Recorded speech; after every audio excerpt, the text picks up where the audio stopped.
ಮೋದಿ 3.0 ಸರ್ಕಾರದ ಮೊದಲ ಪೂರ್ಣ ಪ್ರಮಾಣದ ಬಜೆಟ್ಗೆ ಕ್ಷಣಗಣನೆ ಆರಂಭವಾಗಿದೆ.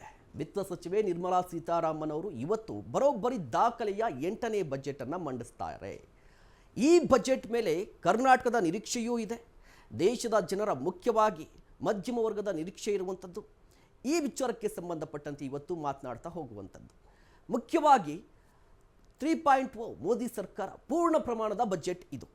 ದಾಖಲೆಯ ಪ್ರಮಾಣದಲ್ಲಿ ನಿರ್ಮಲಾ ಸೀತಾರಾಮನ್ 8ನೇ ಬಾರಿಗೆ ಬಜೆಟ್ ಅನ್ನು ಮಂಡಿಸ್ತಾ ಇರುವಂಥದ್ದು.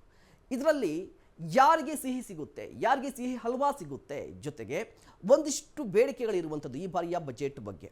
ಕಾರಣ ಇಷ್ಟೇ, ಈಗಾಗಲೇ GDP ಕುಸಿತವಾಗಿರುವಂಥದ್ದು, ಹಣದುಬ್ಬರ ಹೆಚ್ಚಾಗ್ತಾ ಇದೆ, ಬೆಲೆ ಏರಿಕೆ ಜಾಸ್ತಿ ಆಗ್ತಾ ಇದೆ, ಟ್ಯಾಕ್ಸ್ ಟೆರರಿಸಮ್ ಅನ್ನುವ ಕ್ಯಾಂಪೇನ್ ಸೋಷಿಯಲ್ ಮೀಡಿಯಾದಲ್ಲಿ ಶುರುವಾಗಿದೆ. ಈ ಎಲ್ಲ ಸಮಸ್ಯೆಗಳು, ಆರೋಪಗಳು, ಟೀಕೆ ಟಿಪ್ಪಣಿ ನಡುವೆ ಇವತ್ತು ನಿರ್ಮಲಾ ಸೀತಾರಾಮನ್ ಅವರು ಬರೋಬ್ಬರಿ 8ನೇ ದಾಖಲೆಯ ಬಜೆಟ್ ಮಂಡಿಸ್ತಾರೆ. ದಾಖಲೆಯ ಬಜೆಟ್ ಅನ್ನು ಮಂಡಿಸಲಿಕ್ಕೆ ನಿರ್ಮಲಾ ಸೀತಾರಾಮನ್ ಅವರು ಸಜ್ಜಾಗಿದ್ದಾರೆ. ಬೆಳಗ್ಗೆ 11 ಗಂಟೆಗೆ 8ನೆಯ ಗಂಟು ಓಪನ್ ಮಾಡ್ತಾರೆ ನಿರ್ಮಲಾ ಸೀತಾರಾಮನ್ ಮೇಡಮ್. ಬಜೆಟ್ ಮಂಡನೆಗೂ ಮುನ್ನ ರಾಷ್ಟ್ರಪತಿ ಭವನಕ್ಕೆ ಭೇಟಿ ಕೊಡ್ತಾರೆ. ಬಜೆಟ್ ಮಂಡನೆಗೆ ಮುರ್ಮು ಅವರಿಂದ ಒಪ್ಪಿಗೆಯನ್ನ ಪಡೆದುಕೊಳ್ತಾರೆ. ದಾಖಲೆಯ ಬಜೆಟ್ ಇದು.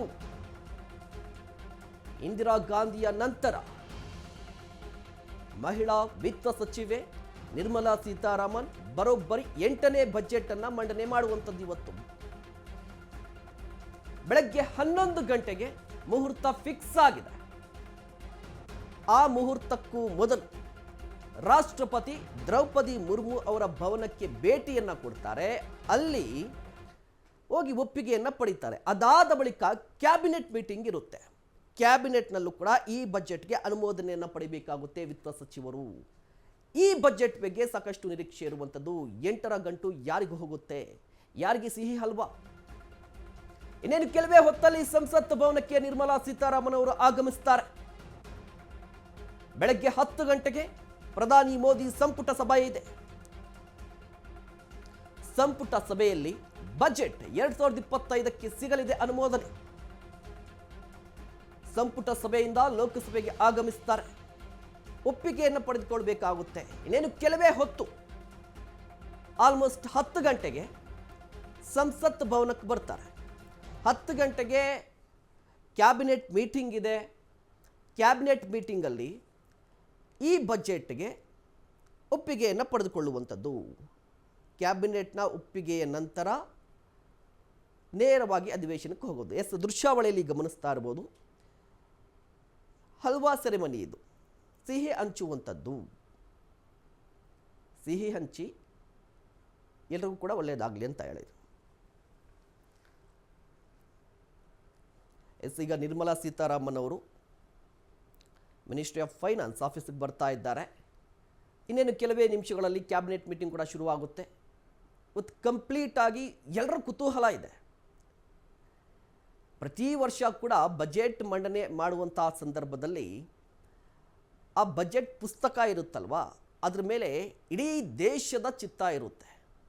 ಈ ಬಾರಿಯ ಬಜೆಟ್ನಲ್ಲಿ ಮಧ್ಯಮ ವರ್ಗಕ್ಕೇನು, ಕೃಷಿ ವಲಯಕ್ಕೇನು, ಉದ್ಯಮ ವಲಯಕ್ಕೇನು, ಟೆಲಿಕಾಂ ವಲಯಕ್ಕೇನು, ಹೀಗೆ ಸಾಕಷ್ಟು ವಲಯವಾರು ನಿರೀಕ್ಷೆಗಳು ಇದ್ದೇ ಇರುತ್ತೆ.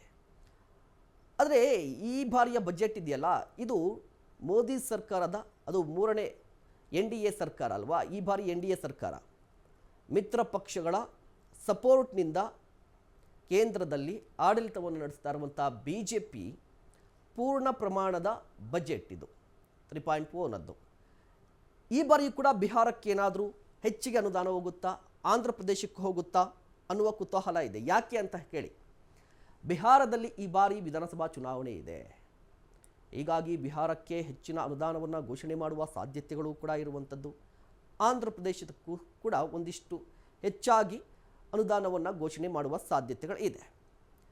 ಇದರ ನಡುವೆ ಕರ್ನಾಟಕ ಒಂದು ರೀತಿಯಾಗಿ ಅತಿ ಹೆಚ್ಚು ಟ್ಯಾಕ್ಸ್ ಪೇ ಮಾಡುವಂಥದ್ದು, GST ಪೇ ಮಾಡುವಂಥದ್ದು ಮಹಾರಾಷ್ಟ್ರದ ಬಳಿಕ ಕರ್ನಾಟಕ ಈಗ ನಿರೀಕ್ಷೆಗಳನ್ನು ಇಟ್ಕೊಂಡಿದೆ. 2025ನೇ ಬಜೆಟ್ನಲ್ಲಿ ಕರ್ನಾಟಕದ 25 ಬೇಡಿಕೆಗಳಿದೆ.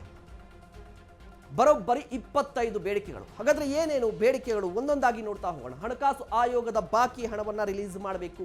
ಸೆಸ್ ರದ್ದು, ಒಟ್ಟು ಸೇರಿ ನಿಧಿಗೆ ಸೇರಿ ಹಂಚಿಕೆ ಆಗಬೇಕು. ಮೂರನೇ, ಹೆಚ್ಚುವರಿ GST ಸಂಗ್ರಹಕ್ಕೆ ಅವಕಾಶವನ್ನು ನೀಡಬೇಕು. ಸೇವಾ ತೆರಿಗೆ ಗರಿಷ್ಠ ಮಿತಿ ಹೆಚ್ಚಳಕ್ಕೆ ತಿದ್ದುಪಡಿಯನ್ನು ಮಾಡಬೇಕು. 4ನೇ ಬೇಡಿಕೆ. 5ನೇ ಬೇಡಿಕೆ, ತೆರಿಗೆ ತಾರತಮ್ಯವನ್ನು ತಪ್ಪಿಸಲಿಕ್ಕೆ ವಿಶೇಷ ನೆರವು ಯೋಜನೆಯನ್ನು ಕೊಡಬೇಕು. 6ನೇ ಬೇಡಿಕೆ, ಆಯುಷ್ಮಾನ್ ಭಾರತ್ ಅರ್ಹ ಕುಟುಂಬಗಳಿಗೆ ಸಂಖ್ಯೆ 1.14 ಕೋಟಿಗೆ ಏರಿಕೆ ಆಗಬೇಕು. 7ನೇ ಬೇಡಿಕೆ, ಬೆಂಬಲ ಬೆಲೆಯ 2469 ಕೋಟಿ ಶೀಘ್ರವೇ ರಿಲೀಸ್ ಮಾಡಬೇಕು. 2025ನೇ ಬಜೆಟ್ ಕರ್ನಾಟಕದ 25 ಬೇಡಿಕೆ. ಕರ್ನಾಟಕದ ಬೇಡಿಕೆಗಳು 25 ಇದೆ 25ನೇ ಸಾಲಿನ ಆಯವ್ಯಯದಲ್ಲಿ. ಇನ್ ಡೀಟೇಲ್ಡ್ ಆಗಿ ಹೇಳೋದಾದರೆ 15ನೇ ಹಣಕಾಸು ಆಯೋಗದ ಅವಧಿ ಮುಂದಿನ ವರ್ಷ ಪೂರ್ಣಗೊಳ್ಳುತ್ತೆ. ಆದರೆ ಈ ಆಯೋಗ ಶಿಫಾರಸು ಮಾಡಿರುವಂಥ ವಿಶೇಷ ಅನುದಾನ, ಕರ್ನಾಟಕಕ್ಕೆ ವಿಶೇಷ ಅನುದಾನ 5495 ಕೋಟಿ ಮತ್ತು ರಾಜ್ಯ ಕೇಂದ್ರಿತ 6000 ಕೋಟಿ ವಿಶೇಷ ಅನುದಾನವನ್ನು ಈವರೆಗೂ ಕೇಂದ್ರ ಸರ್ಕಾರ ರಿಲೀಸ್ ಮಾಡಿಲ್ಲ. ಹೀಗಾಗಿ ಈ ವಿಶೇಷ ಅನುದಾನವನ್ನು ರಿಲೀಸ್ ಮಾಡಬೇಕು ಅನ್ನೋದು ಮೊದಲ ಬೇಡಿಕೆ. ಇನ್ನು 2ನೇ ಬೇಡಿಕೆ ಇರುವಂಥದ್ದು ಸೆಸ್. ಇದಕ್ಕೆ ಸಂಬಂಧಪಟ್ಟಂತೆ 2010-11ನೇ ಸಾಲಿನಲ್ಲಿ 8.8% ಸೆಸ್ ಚಾರ್ಜ್ ಇತ್ತು.